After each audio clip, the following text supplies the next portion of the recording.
Génesis, capítulo 37, verso 19. Vamos a continuar con nuestra serie, Viviendo el propósito de Dios. Este es el tema número 3 de esta serie. El tema de esta tarde, preparación. ¿Okay? Preparación. Ya vamos acercándonos al punto que la vida de José va a tener un cambio, porque Dios así lo quiere. ¿Okay? Te voy a decir algo, hermano, sobre lo que es la soberanía de Dios. Y es que hay muchas cosas que ocurren que a tu punto de vista es malo. Es malo que ocurra eso. Pues yo le comentaba a un joven, le decía, ¿qué harías si cayeras en la cárcel? ¿Qué harías? Y él se puso a pensar y dijo, es que eso pues yo no lo quisiera para mí. Yo no quisiera caer en la cárcel. Y le dije yo, ¿y si es necesario? Porque, hermanos, hay un pastor allá por el norte que cayó en la cárcel por falso testimonio. Ya sabes cómo son las autoridades de este país, ¿verdad? Primero encontramos al culpable y después investigamos. Y lo metieron a la cárcel al pastor. Lo metieron a la cárcel. Y en lo que sacaban la investigación, en lo que se encontraban peritos, ya sabes, hasta él mismo dijo que su caso se había cerrado ya. Y lo dejaron en la cárcel como por 2 años. Porque la que le levantó el falso testimonio era comadre del que estaba ahí en la PGR. ¿Eso a tu vista humana? Eso es injusto. Sí. Pero en la soberanía de Dios, hermanos, hay muchas cosas que tú no entiendes. Y que Dios utiliza eso para prepararte para algo. El hermano, cuando salió de la cárcel, dejó una iglesia adentro. Y levantó a varios pastores presos. Fíjate, el pastor de allí era un secuestrador. Muy famoso en esos tiempos. ¿Cuál era el propósito de Dios? Mandarlo a la cárcel. Levantar eso. ¿Te das cuenta? O sea, si nosotros lo vemos humanamente, pues es bien. Pues qué feo. ¿Verdad? Qué feo. O sea, no, Dios es tan injusto. Muchos dicen, o sea, ¿tú no crees que Dios tenga un propósito para gente que a lo mejor, o sea, ¿qué podemos decir de aquellos hijos que al nacer su madre muere? Que eso sucede, ¿no? Que en el parto, en trabajo de parto, se muere. ¿Qué podemos decir eso? Porque si tú dices, ay, qué cruel, ¿no? Apenas viniendo al mundo y se quedó sin mamá. Qué Dios tan injusto. Mira, tú nada más ves el punto del presente. Pero Dios, al tomar una decisión, hay muchas variables que Él toma, y una de ellas es el futuro. Hermanos, Dios no es que sepa el futuro, Él ya lo habita. Si para ti el futuro es mañana, para Dios no hay mañana, Él ya lo vio, ya lo sabe. Es algo incomprensible para nosotros, pero así es. Entonces, ¿era injusto que José cayera en la cárcel? Pues en un punto de vista humano, sí, era injusto. Pero era necesario.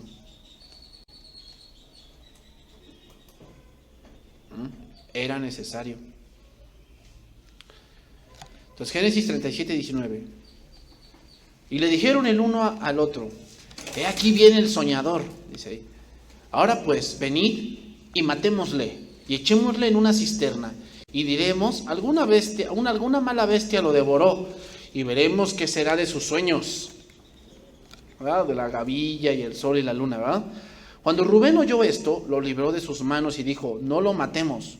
Y les dijo Rubén, no derraméis sangre, echadlo en esta cisterna que está en el desierto, y no pongáis mano en él, por librarlo así de sus manos para hacerlo volver a su padre.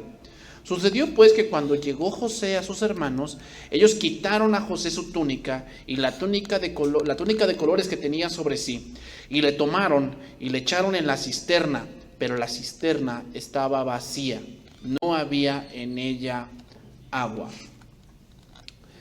Bien, voy a empezar con algunas preguntas. ¿Cuánta preparación tú crees que necesita alguien que va a ser rey? No vivimos ahorita ya en esa parte del reinado, ¿verdad? Ya algunos países todavía lo tienen, como España, Inglaterra, pero aquí en México no. Pero ¿cuánta preparación tú crees que si tú vas a ser rey, cuánta preparación crees que necesitas? Bastante, bastante. ¿Verdad? ¿Cuánta preparación crees que necesitas para ser un presidente? Tú dices ahorita, pues ninguna. Señor. Hay unos que son presidentes y no han leído ni siquiera el Quijote de la Mancha, ¿verdad? Bueno, ¿cuánta preparación piensas que necesitas para ser un director de una empresa? Imagínate que vas a ser director de McDonald's, pero a nivel nacional. Entonces, ahí son hamburguesas, sí, pero administrar una empresa no es tan fácil. Hermanos, es menester una preparación para eso, o sea, es necesaria. José fue preparado en 3 cosas. Iba a ser rey, ¿ok? Requería una preparación de rey. 2, iba a ser sacerdote. ¿Por qué? Porque iba a interceder por sus hermanos. O sea, no solamente iba a interceder por él delante de Faraón, iba a interceder por sus hermanos y por su pueblo. Hermanos, quiere decir que sacerdote se requiere hablar bien. Y eso requiere una preparación.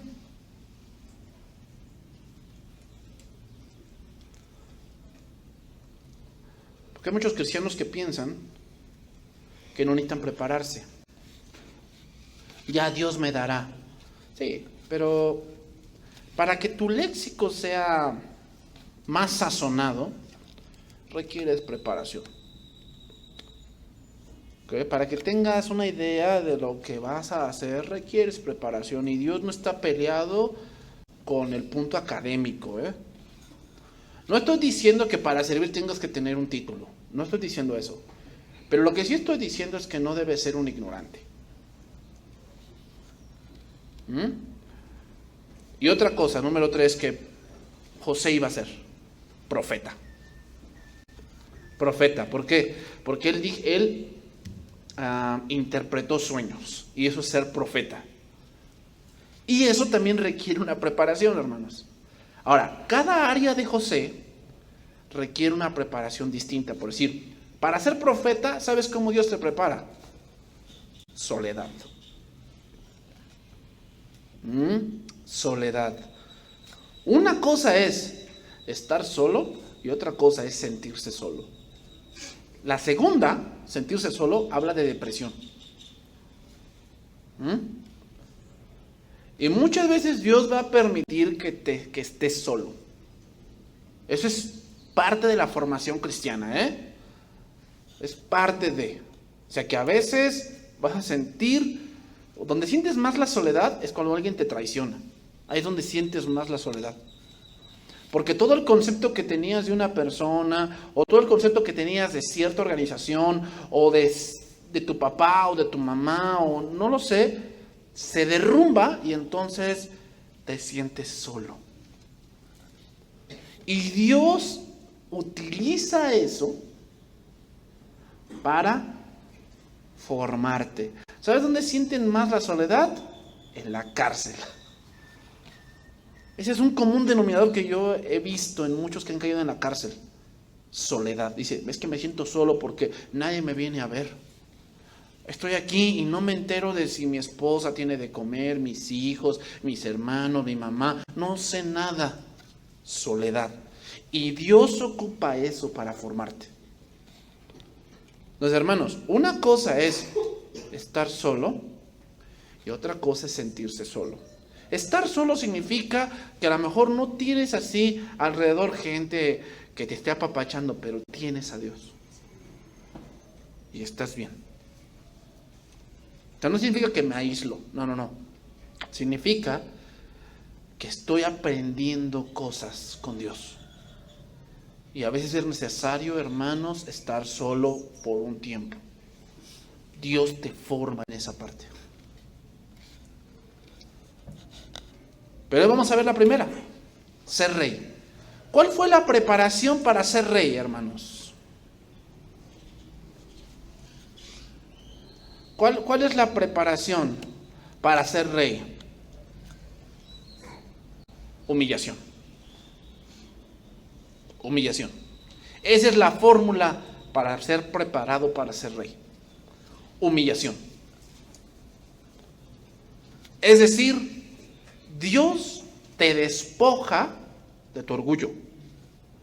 Te despoja de lo que más tú alabas, de lo que piensas que tienes. Dios te hace ver que eso no sirve. Hermanos, hace tiempo yo conocí aquí un hombre que se congregaba aquí. Ahorita ya no se congrega porque se cambió de estado, pero yo vi sus calificaciones. Era un hombre con un IQ muy elevado, la verdad. O sea, ¿ves que hacen examen de la mente? Él tenía un IQ por arriba del promedio. Era un hombre que podía contar las palabras de un discurso, porque tenía un IQ elevado. Pero te voy a decir algo. Con todo y eso, era un ingeniero. Con todo y eso, nadie lo contrataba. Llegaba conmigo y me decía: pastor, ya fui a dejar muchos currículum a muchas empresas y tengo experiencia, pero nadie me contrata. Bueno, con decirte esto, hermano, que un día en Navidad, antes de Navidad, el 23 de diciembre, él vino aquí a decirme: pastor, vengo a pedirle que si no me da algo porque no tengo que llevarle a mis hijos. No sé qué vamos a comer mañana, no lo sé. Y se puso a llorar. Un hombre con un IQ avanzado, ¿eh? Fíjate lo que Dios puede hacer con alguien que se cree mucho. Fíjate lo que Dios puede hacer. A mí me sorprendió. Que dije, ¿cómo es posible que un hombre que tiene tanta preparación, que trabajó en empresas de verdad muy grandes, o sea, trabajó para Pemex, ganaba mucho dinero, y ahora estaba allí llorando porque no tenía para pan? Esa es la fórmula, hermanos, que Dios te utiliza para cuando Dios quiere honrarte.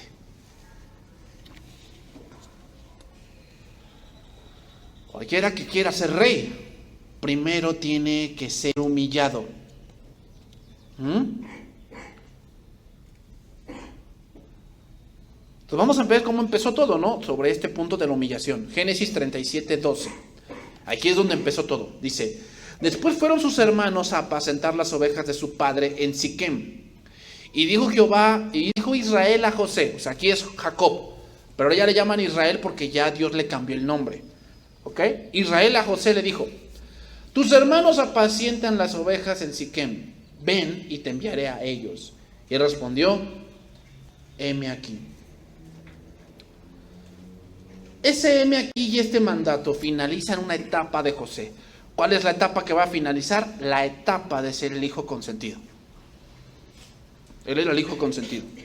Esa etapa va a finalizar. Y ahora comenzaba una etapa nueva. ¿Cuál?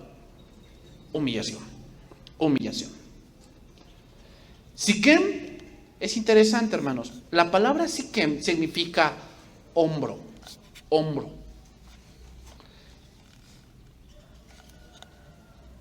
¿Y sabes dónde quedaba Siquem? En Hebrón. Hebrón significa comunión. Comunión.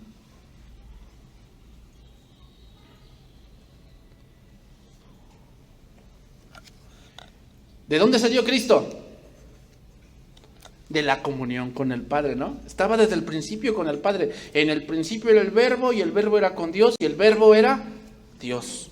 El Verbo era con Dios, o sea, comunión, Hebrón.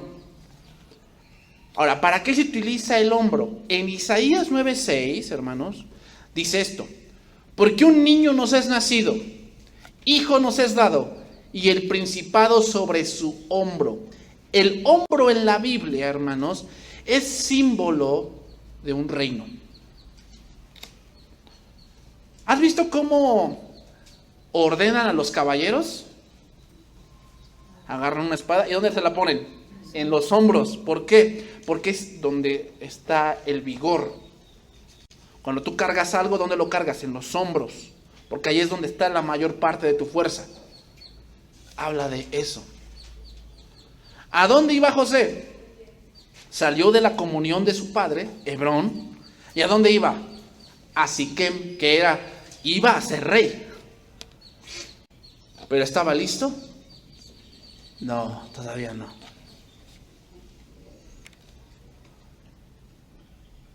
Ir a Siquem, hermanos, o ir al hombro, habla de una meta definida.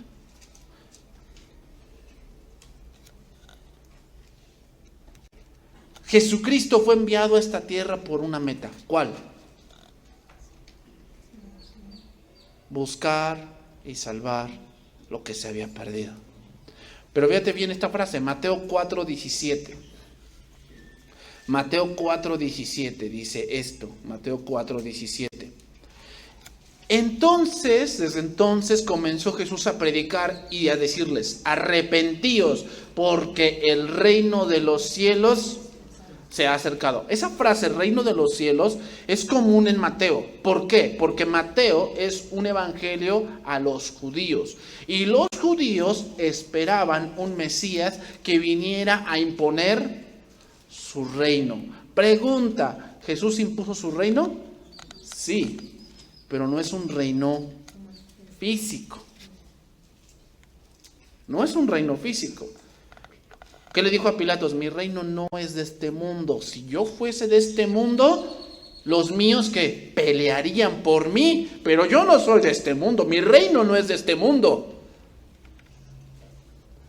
¿Cuál es el cimiento del reino de Dios?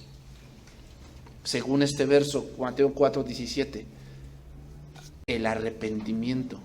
Cuando el hombre se arrepiente, viene a formar parte del reino de Cristo, que obviamente no es de este mundo, es celestial.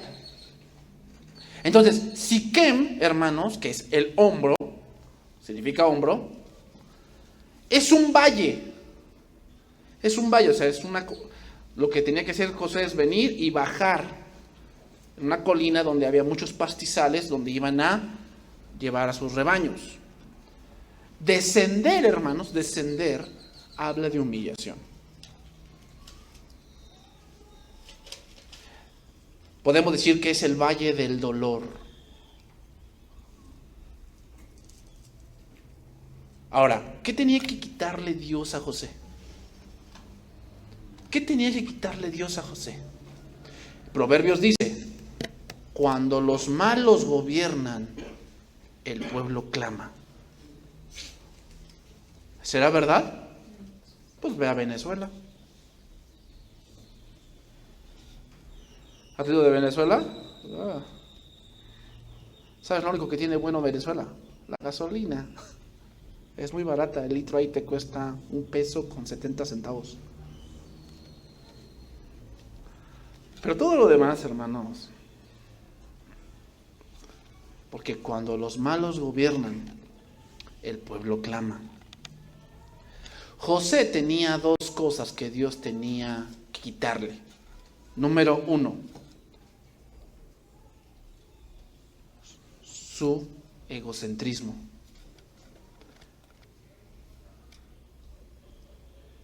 ¿Por qué? Porque era el consentido.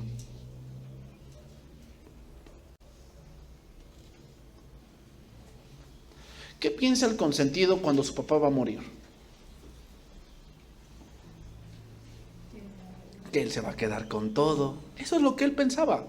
Ay, pues si yo tuve un sueño de que mi gavilla estaba derecha y las de ustedes se inclinaban al mío, quiere decir entonces que mi papá cuando se muera me va a dejar a mí. Era lo que él pensaba. Pero Dios tenía otro plan. O sea, sí iba a ser rey, pero no de esa manera. Y número 2, tenía que quitarles su sueño de grandeza. ¿Te das cuenta? ¿Quieres ser rey? Para ser rey, la primera cosa que tú tienes que tener es ¿para qué vas a ir ahí? Y así hay muchos hermanos, muchos que, no, Dios me llamó para pastor, pero tienen un ego bien grande. A lo mejor sí, Dios tiene el llamado para pastor, pero así Dios no te va a utilizar. Lo primero que Dios va a hacer contigo si tienes ese llamado es que humillarte.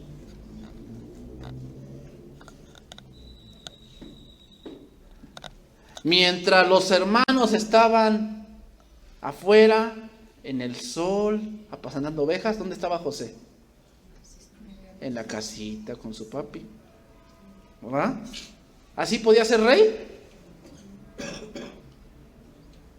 No. Llevaba una túnica de colores, que la túnica de colores habla de ser el hijo preferido de alguien. ¿Te imaginas a José cómo llevaba su túnica? Que no se manchara, bien lavadita, bien puesta, bien amarradita.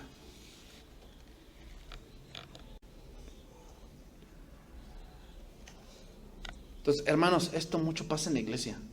Cuando se ha perdido la meta, se inicia bien, pero después sale mal. El yo. Hermanos, por eso Dios tiene que trabajar con nosotros en el yo. Porque si tú tienes arrogancia, puedes iniciar bien algo, pero por tu yo lo vas a echar a perder. Vamos a ver un ejemplo de esto, ¿no? Segundo libro de Crónicas, 24. Hermanos, aquí no es cómo inicias, es cómo terminas. Aquí no es cómo inicias. Tú puedes haber iniciado bien tu vida cristiana. Eras muy fiel, muy trabajador, muy trabajadora, siempre le dabas la prioridad a Dios, pero no me importan tus glorias pasadas. Esto no importa ahorita, lo que importa es el hoy. Hoy sigues pensando lo mismo de Dios, hoy sigues siendo la misma actitud con Dios. Porque si no, hermano, lo vas a echar todo a perder. Y todo lo que en un momento, por tu buena intención, habías construido, por tu yo, lo vas a destruir. O sea, ¿te imaginas ser el rey de un imperio tan grande? Hermanos, otra cosa importante del carácter de José es que Dios lo tuvo que preparar, porque te imaginas si él estuviera bien alzadito como rey, cuando llegaran sus hermanos a pedirle grano, ¿les hubiera vendido?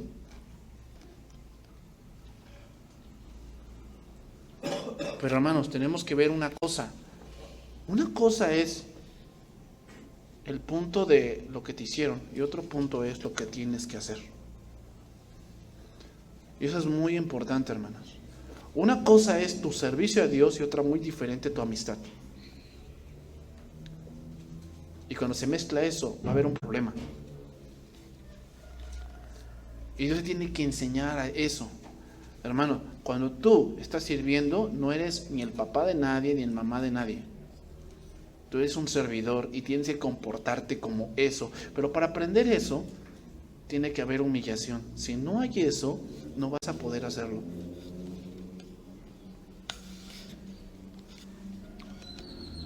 Joás. El nombre Joás significa encendido de Jehová. Eso significa Joás. Joás, el rey Joás, dice ahí, versículo 1, segundo libro de Crónicas 24:1. De 7 años era Joás cuando comenzó a reinar. Es uno de los reyes más jóvenes que empezó a reinar. 7 años. ¿Estaba preparado para reinar? Yo creo que no. Pero tenía algo importante. Mira, reinó 40 años, reinó bastante tiempo. El nombre de su madre fue Sibia de Berseba. Te voy a contar un poco el contexto. Joás fue rescatado por un sacerdote de una malvada mujer llamada Atalía. Atalía, cuando comenzó a reinar y murió el rey, empezó a matar a todos los hijos. Y Joás fue el menor de todos. El rey lo escondió, el sacerdote lo escondió hasta que tuvo 7 y lo proclamó rey. Y entonces mataron a esa perversa Atalía.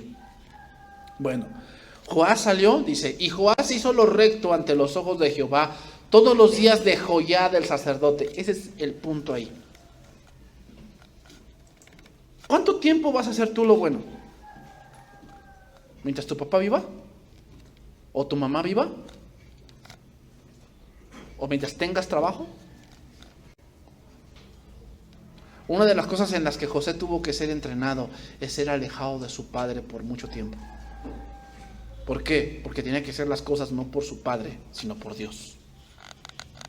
¿Te das cuenta que soledad es importante, hermanos? Es necesario soledad. Y Joiada tomó para él 2 mujeres y engendró hijos e hijas. Después de esto, aconteció que Joás decidió restaurar la casa de Dios. La casa de Dios, hermanos, aquí nos habla de la comunión que el pueblo había abandonado. La casa de Dios representa la adoración y el servicio continuo a Dios. ¿Empezó bien? Sí. Date cuenta que aquí se van llenando varias áreas. Primero está el área personal. El área personal es tener esposa. Eso es un área personal que un hombre quiere llenar. Pero después está el área espiritual, que es restaurar la casa de Dios. Versículo 7, porque la impía Atalía y sus hijos habían destruido la casa de Dios y además habían gastado en los ídolos todas las cosas consagradas de la casa de Jehová. Esa es la restauración. Quitar idolatría, restaurar la comunión, restaurar el servicio, restaurar el sacrificio diario. Todo eso hay que restaurarlo. ¿Empezó bien? ¿Sí, va? El reinado de Joás, hermanos, fue más de volver, fue más de reconstruir que quitar la indiferencia. Pero la fidelidad de Joás solamente duró 35 años. Versículo 17. Muerto Joiada, vinieron los príncipes de Judá y ofrecieron obediencia al rey y el rey los oyó. Es decir, los príncipes de Judá aquí habla de gente que tenía sus propios intereses. Y desampararon la casa de Jehová, de Dios de sus padres. A ver, ¿por dónde se empieza el declive? Cuando abandonas lo que para ti antes era una prioridad. Ahí empieza el declive de tu vida. Cuando abandonas las cosas de Dios, hermano, ahí empieza el declive de tu vida. ¿Podrás haber iniciado bien? ¿Inició Joás bien? Sí. ¿Sí? Pero ahora empezaba algo irreversible. Y sirvieron a los símbolos de acera y a las imágenes esculpidas. Entonces la ira de Dios vino sobre Judá y Jerusalén por su pecado. Y les envió profetas para que los volviesen a Jehová, los cuales les amonestaron, mas ellos no los escucharon. Se volvió insensible, se volvió duro, se volvió alguien pagado de sí mismo. El rey que fue rescatado, que fue escondido de las manos de la muerte, ahora se volvía un arrogante. ¿Cómo era posible? Entonces el Espíritu de Dios vino sobre Zacarías, hijo del sacerdote Joiada, y puesto en pie donde estaba más alto que el pueblo, les dijo: así ha dicho Jehová, ¿por qué quebrantáis los mandamientos de Jehová? No os vendrá bien por ello, porque por haber dejado a Jehová, él también os abandonará. Pero ellos hicieron conspiración contra él. Es decir, no fue en ese momento. En la oscuridad, en lo secreto, empezaron a idear cómo matarlo. Y por mandato del rey, lo apedrearon hasta matarlo. Al hijo de aquel que lo había salvado.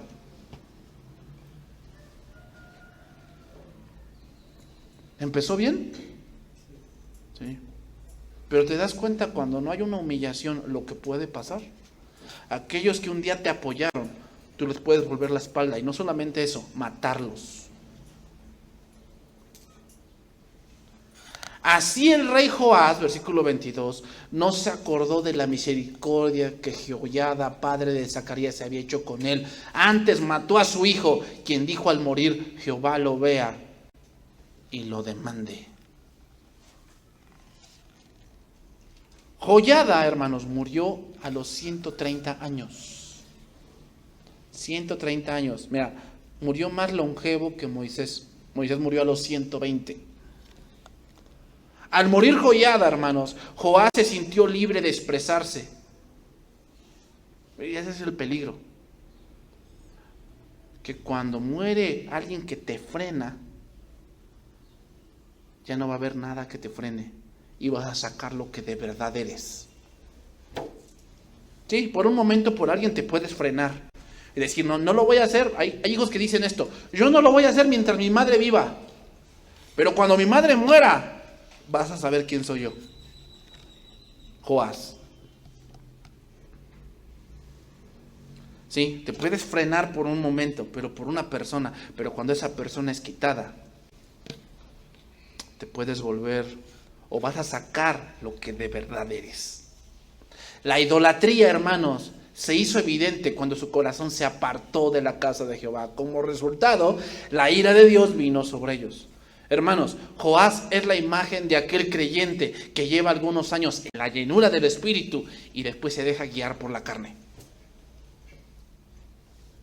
Joiada es símbolo del Espíritu Santo, que cuando el cristiano se deja guiar por el Espíritu Santo, siempre te va a guiar a Dios, siempre. Hermanos, un cristiano que está siendo guiado por el Espíritu Santo, jamás te va a guiar a la idolatría, siempre te va a guiar a la casa de Dios, es decir, a la comunión.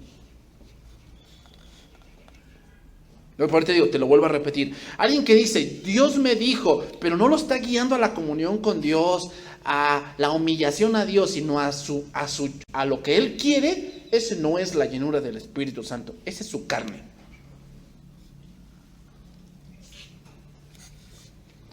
Y está dispuesto a matar a quien sea por hacer lo que Él quiere.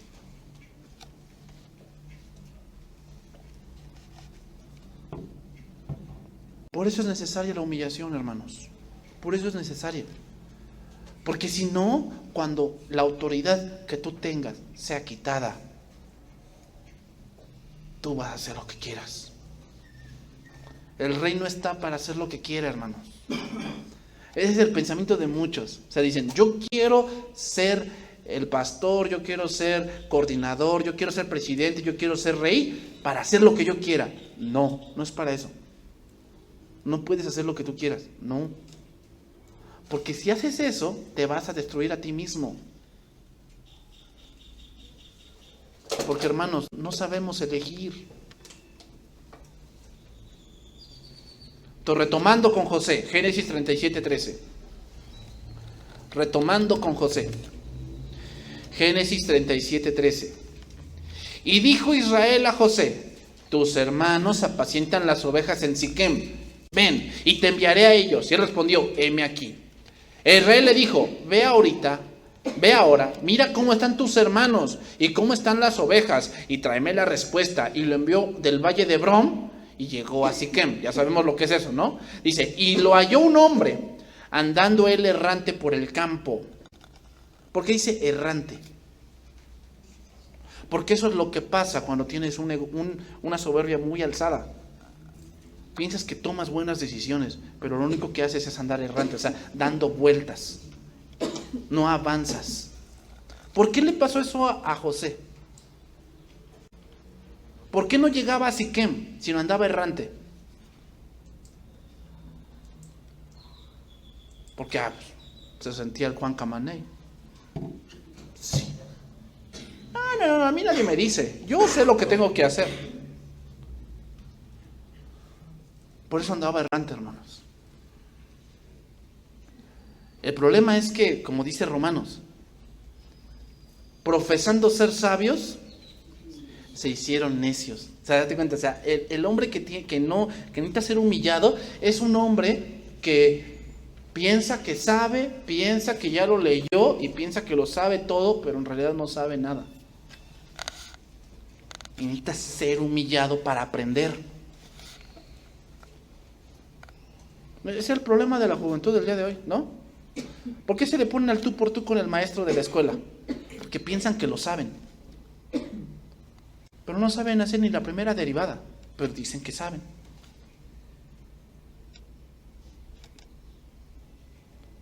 Por eso andaba errante José. ¿Por qué? Porque se creía superior a sus hermanos, pero por él, por Dios, no, por lo que había soñado. Por eso se creía superior.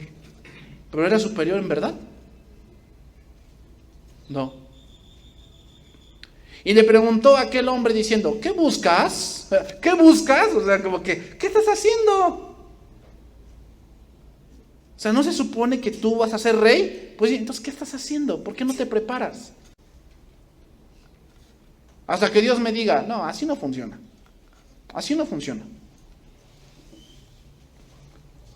A ver, si tu propósito es llegar a trabajar en una gran empresa, ¿qué debes hacer? Prepararte, tomar cursos. Si puedes aprender otro idioma, aprenderlo. No, si Dios quiere, Dios me va a poner. A ver, sí. Pero no funciona de esa manera. No. Dios te ha dado cerebro para que lo utilices. Y sabes que en el mundo, sí, Dios te puede poner, pero también tú tienes que aprender. O sea, yo no estoy diciendo que Dios no pueda hacerlo. Obviamente lo va a hacer. Pero te va a dar algo que sabe que te va a destruir. No. ¿Qué buscas? José respondió, busco a mis hermanos. Te ruego que me muestres dónde están apacentando. ¿Qué le estorbaba a José? El yo. El Salmo 119, versículo 67 dice esto. Antes que fuera yo humillado, descarriado andaba. ¿Cómo andaba José? Descarriado, errante.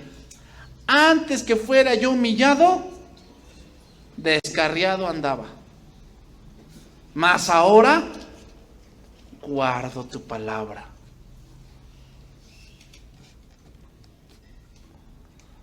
Hermanos, si estamos orgullosos de nuestras propias capacidades, de nuestra justicia, de nuestra piedad, estamos siguiendo un camino equivocado.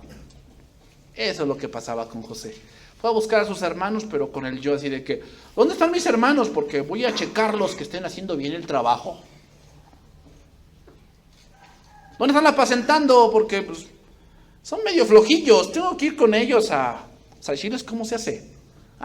Ellos arrían las ovejas y yo los arreo a ellos. ¿Ah? Antes que fuera yo humillado, descarriado andaba.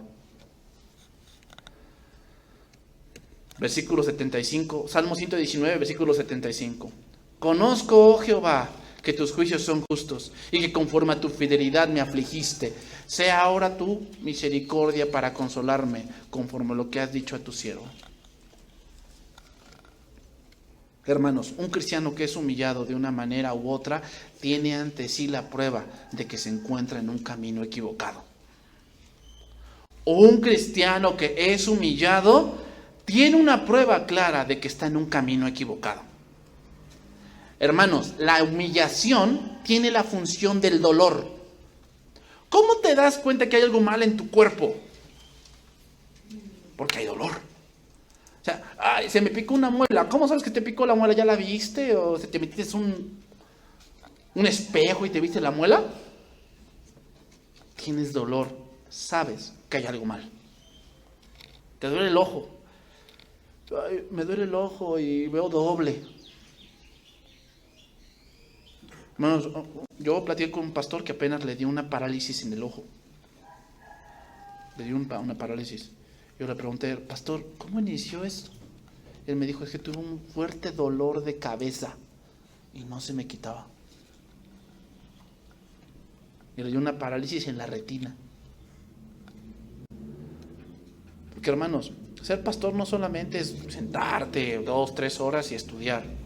Hay muchas cosas que luego te presionan. El ver que la gente no quiere, el enterarte que hay gente que vive como quiere, pero viene a la iglesia. El enterarte que hay gente que ya la aconsejaste y no obedece. Eso te pesa. Y eso es una presión, hermanos.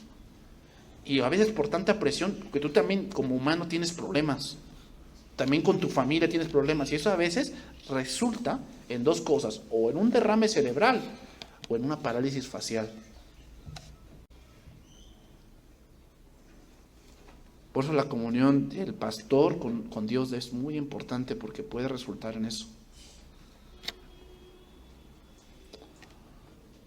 Entonces ahí te das cuenta el pastor le empezó a dar un dolor en la cabeza. Y se empezó a dar cuenta de que en su cuerpo, ¿qué? Había algo mal. Así como el dolor nos exhorta que hay algo mal en tu cuerpo, las humillaciones que proceden del Señor te exhortan que hay algo mal en tu alma.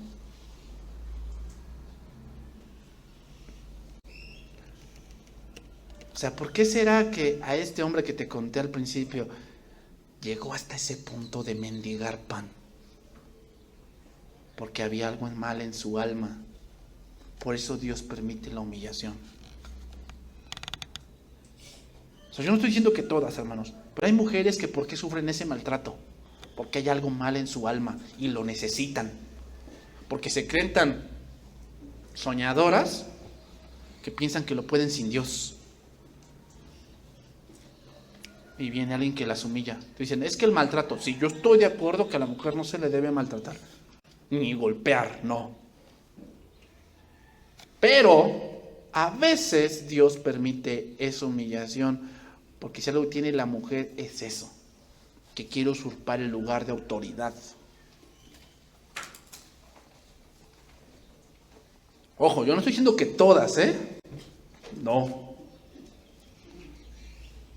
Porque hay hombres que tienen título y currículum y tienen buena experiencia laboral y llegan y les pagan 1,000 pesos. Y se siente enojado, no, ¿por qué me pagan esto? No, yo merezco más. ¿Por qué será?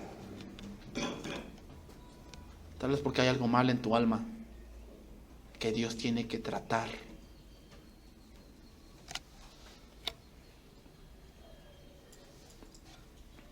Porque así como el dolor te indica que hay algo mal en tu cuerpo, las humillaciones te indican que hay algo mal en tu alma y que tienes que poner orden ahí.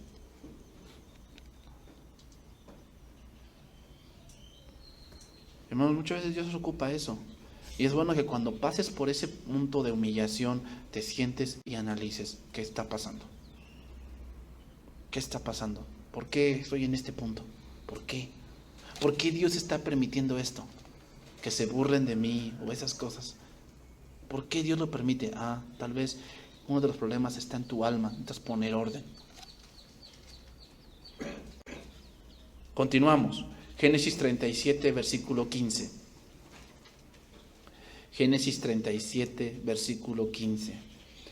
Y lo halló un hombre andando él errante por el campo, y le preguntó a aquel hombre diciendo, ¿qué buscas? José respondió, busco a mis hermanos, te ruego que me muestres dónde están apacentando. Aquel hombre respondió, ya se han ido de aquí, y yo les he oído decir, vamos a Dotán. Entonces José fue tras de sus hermanos y los halló en Dotán. Dotán, hermanos, significa ley.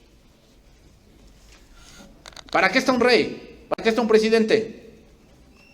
Para hacer cumplir la ley. ¿Te imaginas a uno que hace lo que quiere? Pues no, eso es lo que hacen los politiquillos. Dicen que juran por la Constitución, que la harán valer, y si no es así, que la nación me lo demande.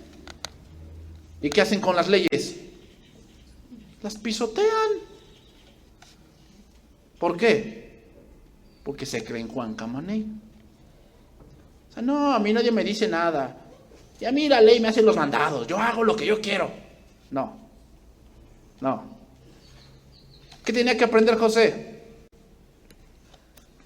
Que para gobernar tenía que aprender a obedecer.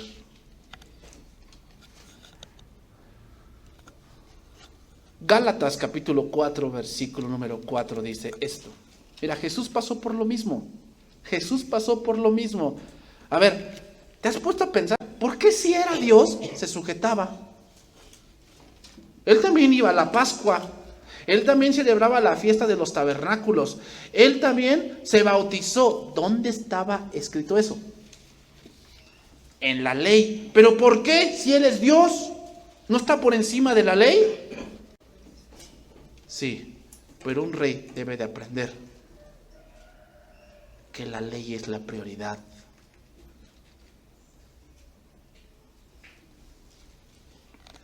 Gálatas 4:4. Pero cuando vino el cumplimiento del tiempo, Dios envió a su Hijo, nacido de mujer y nacido bajo la ley. Dotán, para que redimiese a los que estaban bajo la ley, a fin de que recibiésemos la adopción de hijos. Mira, si Cristo no se hubiera puesto bajo la ley y cumplido la ley, ¿dónde estaríamos nosotros?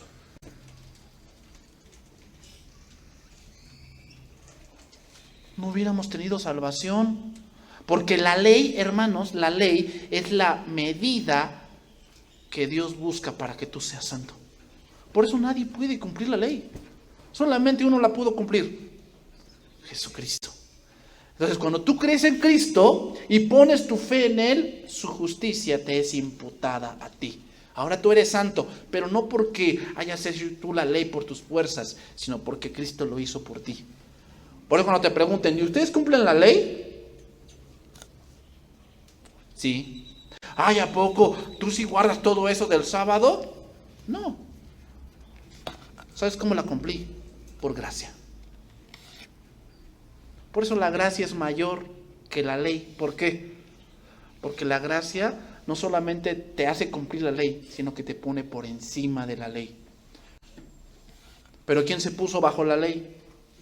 Cristo. La ley, hermanos, es la exigencia perfecta de Dios para con el hombre. Esa es la ley. La ley es la vara de Dios que te mide tu vida. Esa es la ley. La ley, hermanos, es la palabra de Dios. Entonces voy a tocar algunos versos para que veamos que Jesús sí estuvo en Dotán, lo que es la palabra de Dios. Primer verso, voy a tocar 3 versos. Número 1, Salmo 19, versículo 7. Salmo 19, versículo 7. Vamos a tocar con estos versos y comprobar con la Biblia que Jesús pasó por Dotán, es decir, se puso bajo la ley. Es necesario, hermanos. Aquí entonces, ¿cuál es la ley? Para nosotros que somos reyes y sacerdotes, por Cristo, reyes y sacerdotes, ¿cuál es la ley? ¿Cuál es la máxima autoridad de la iglesia? La palabra. Esa es la ley. Tenemos que ponernos bajo la palabra. La palabra. ¿Ok? La palabra. La palabra es la máxima. No tu mamá, La palabra. No tu padrino. La palabra.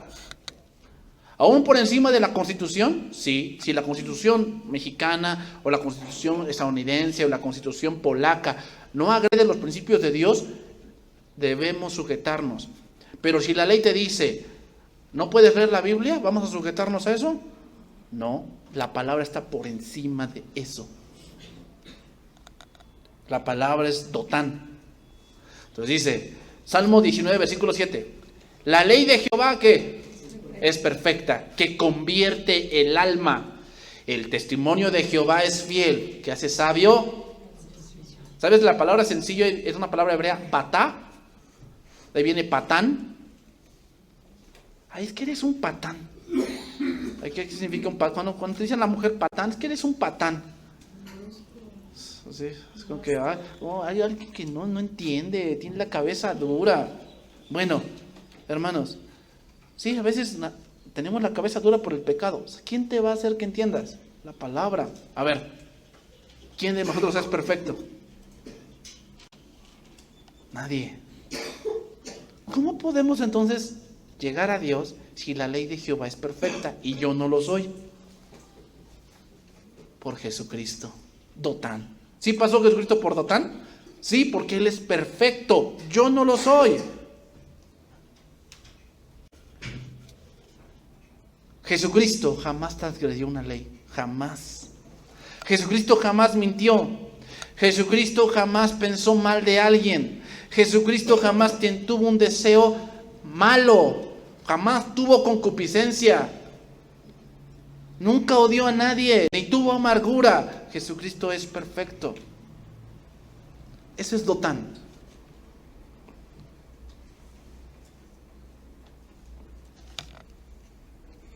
Hermanos, de Hebrón a Siquem era así. ¿Y sabes qué hizo Dios con José? Tuvo que dar la vuelta para llegar a Siquem. ¿Por qué? Porque era necesario. Sí, va a ser rey, pero primero tienes que pasar por Dotán. ¿Cómo? Tienes que aprender a someterte. Eso es Dotán, hermanos. ¿Tuvo que aprenderlo José? Sí. ¿Y tienes que aprenderlo tú y yo? Sí. Sí. ¿Es necesario? Sí. Sí, hermano. Segundo verso, Salmo 119, versículo 142. Salmo 119, versículo 142.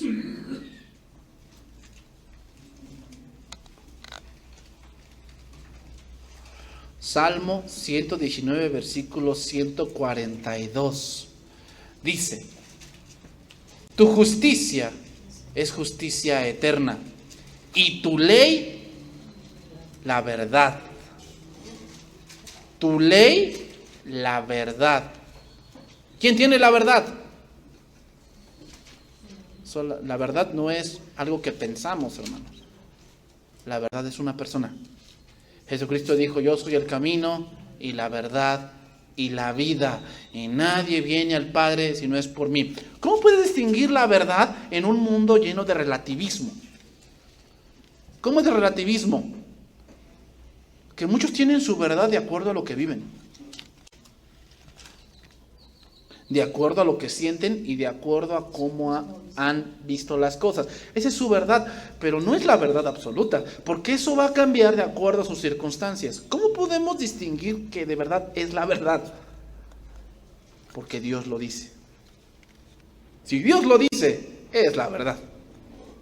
Es la verdad. No, pero lo dijo tal pensador, por si este hombre que se murió, ¿no? La mente más brillante del mundo, pero sí, ok, en su ramo era lo más brillante, pero con respecto a Dios era un necio, porque decía que no había Dios.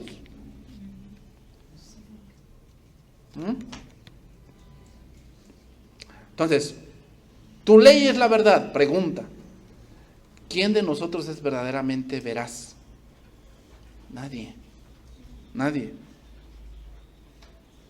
Porque por el pecado que mora en nosotros hemos ocupado la mentira. Y no solo por la boca.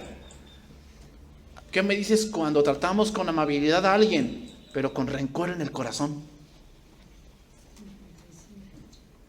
Pero buenos días. Esa es una vil mentira.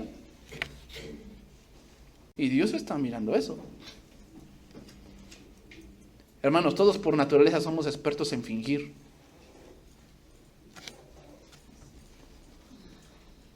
Hermanos, alguien que no tiene en su vida a Jesucristo, su vida literalmente es una mentira. Ve, así es el mundo. ¿Tú piensas que lo que una persona publica en Facebook es de verdad su vida? Él publica nada más la parte que tú quieres que vea. La felicidad, que está echando las cheves, está en una fiesta. Ay, sí, yo me emociono mucho. Porque nunca suben fotos cuando se están peleando, cuando sienten depresión, cuando están llorando. ¿Por qué no suben eso? Porque alguien que no tiene a Jesucristo en su vida es una vil mentira.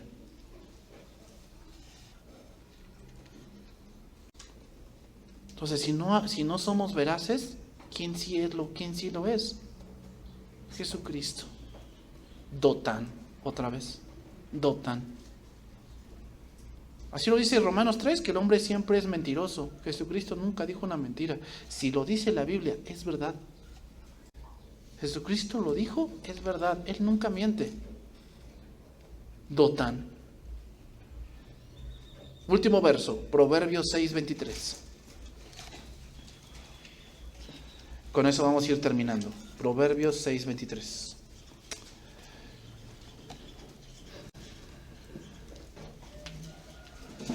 Proverbios 6:23. Dice ahí: porque el mandamiento es lámpara y la enseñanza es luz, y camino de vida las reprensiones que te instruyen. Aquí reprensiones, entiéndase humillaciones, porque la humillación es un indicativo de que en tu alma tiene que haber orden.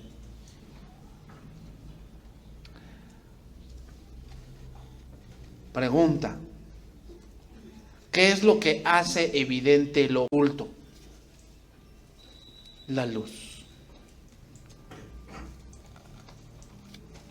¿Cómo te das cuenta de que lo que quieres hacer es de Dios? Por la luz de la palabra. Mira, si te vas por lo que tú sientes, pues la Biblia dice en Proverbios: hay caminos que al hombre le parecen derechos, pero su fin es camino de muerte. O sea, si tú me dices tus planes, pues obviamente se escuchan muy bien porque eso es lo que tú sientes, pero vamos a ir a la palabra de Dios, porque la palabra de Dios es la luz que alumbra tus verdaderas intenciones. Dotán, hermanos, pasar por Dotán es hablar de que te ves bien como realmente eres. ¿Cómo realmente eres? Mira, a tu pensar, pues tú no eres tan malo. ¿Y sabes la típica que utiliza el pecador? No, hombre, a comparación de él, yo soy una blanca palomita. Mira, esa no es la regla. Con quien te debes de medir es con la palabra. Vamos a ver si con la palabra si eres verdaderamente bueno. Vamos a verlo. ¿Haces esto y esto? No, pero no, entonces no. Sí, porque pues, si yo me comparo con el vecino, no, hombre, yo soy San Judas Tadeo. Sí. Pero compárate con la ley de Dios. Compárate con Dotán y te vas a dar cuenta de que tu condición es deplorable. Porque ¿qué hace evidente lo oculto? La luz. Jesús dijo en Juan 8:12. Otra vez Jesús les habló y les dijo: yo soy la luz del mundo. El que me sigue no andará en tinieblas, sino que tendrá la luz de la vida. A ver, adelantándome un poco para ir terminando. ¿Quién le dijo a José que tenía que guardar una séptima parte de todo lo que hubiera de los años fructíferos? ¿Quién le dijo a José? Dices, no, pues Dios.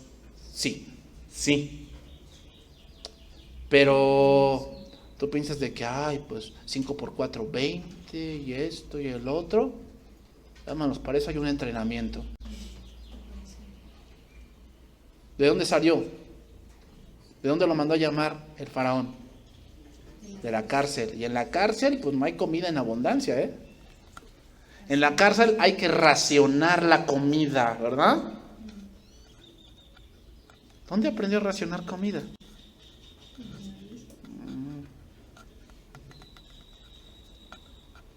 ¿Sabía eso cuando iba con sus hermanos? Quiere decir que en la cárcel se dio cuenta de que era un ignorante. Y tuvo que aprender. Para cuando llegara con el faraón decirle, mira, las cosas se hacen así, así y así. Dijo el faraón, ¿dónde hallaremos otro hombre como este? Pero ese hombre que estaba allí ya había pasado por un proceso difícil. ¿Quién le dio ese entendimiento de que tenía que aprender? Dotán. Hermanos, Jesucristo no solo pasó por Dotán y cumplió la ley, sino también tomó para sí el castigo, la maldición de nuestro pecado. José tuvo que ir a Dotán para así aprender que para ser rey, primero hay que saber servir.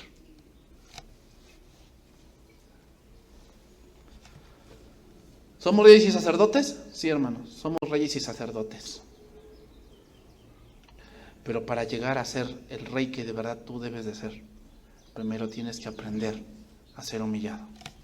Entonces, hermanos, cuando sufras una humillación, ya sea de aquí o allá afuera, analiza tu corazón. Porque a lo mejor es un indicativo de que algo en tu alma está mal y tienes que arreglarlo. Tienes que arreglarlo. Vale, te lo voy a poner así. Muchas veces, ¿qué es lo que enseña más la realidad de un deportista? Porque cuando siempre va ganando, ¿qué pasa? Piensa que está todo bien. ¿Ah? Cuando siempre va ganando, piensa que todo está bien. ¿Dónde aprende más? Cuando pierde. Porque ahí se empieza a dar cuenta de que no es perfecto.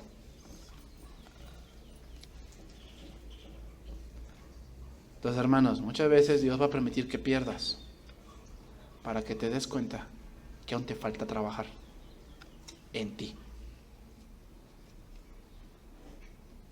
Aquellos de que estamos tan orgullosos, yo, nuestro egoísmo, esa túnica de colores del yo, debe ser quitada antes de que podamos vestirnos del vestido real. Hermanos, la preparación para ser rey implica quitarnos el orgullo, esa túnica de colores que tanto nos hace sentir orgullosos, y humillarnos, y solo así llegaremos a ser reyes. Vamos a orar, hermanos.